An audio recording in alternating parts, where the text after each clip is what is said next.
الحمد للہ والصلاة والسلام علی رسول اللہ اما بعد۔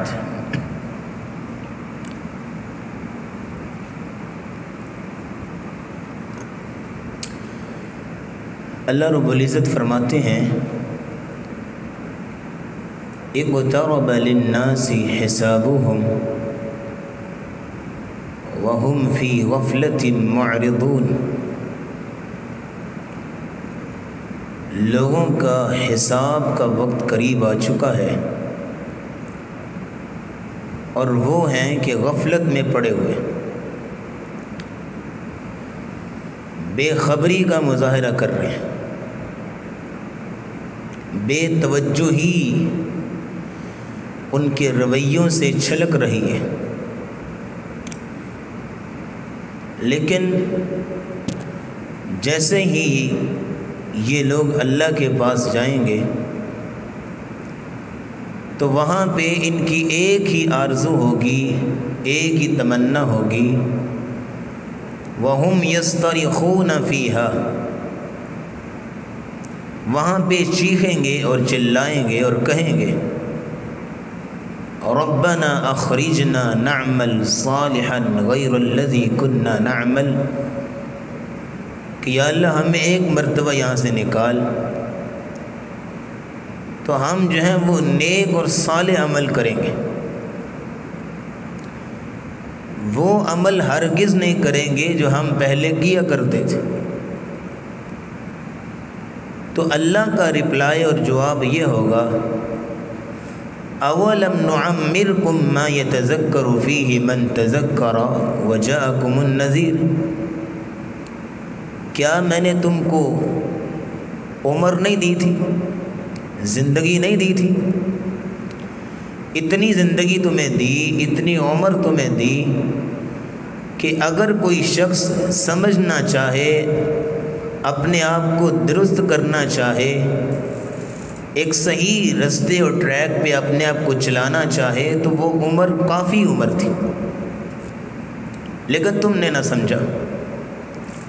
وَجَاءَكُمُ النَّذِيرُ، اور تمہارے پاس نذیر بھی آیا۔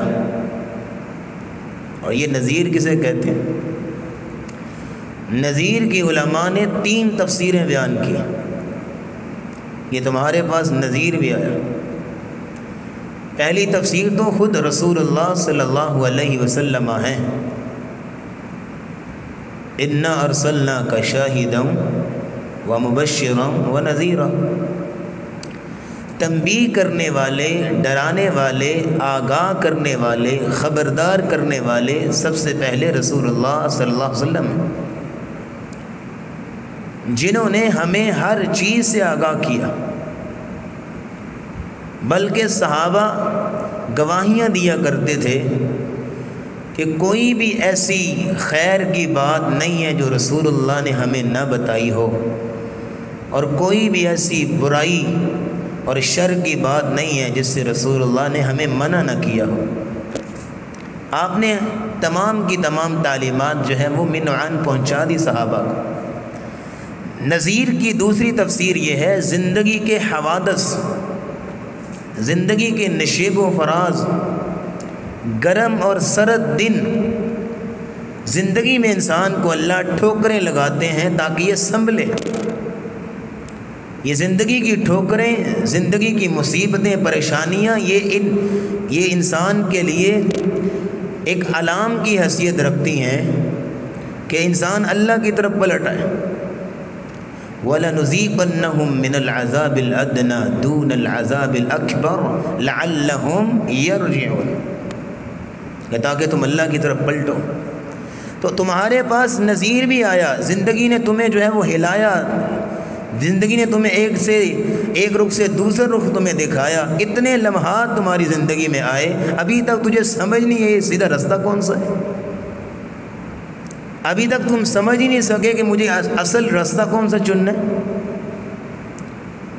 ابھی تک تمہاری لائف میں وہ دن آیا ہی نہیں ہے کہ تمہاری سوچ میں وہ زاویہ آئے کہ میں نے زندگی گزارنی کیسے ہے۔ دن رات مجھے لاکھوں برے رویے دیکھنے کو ملتے ہیں،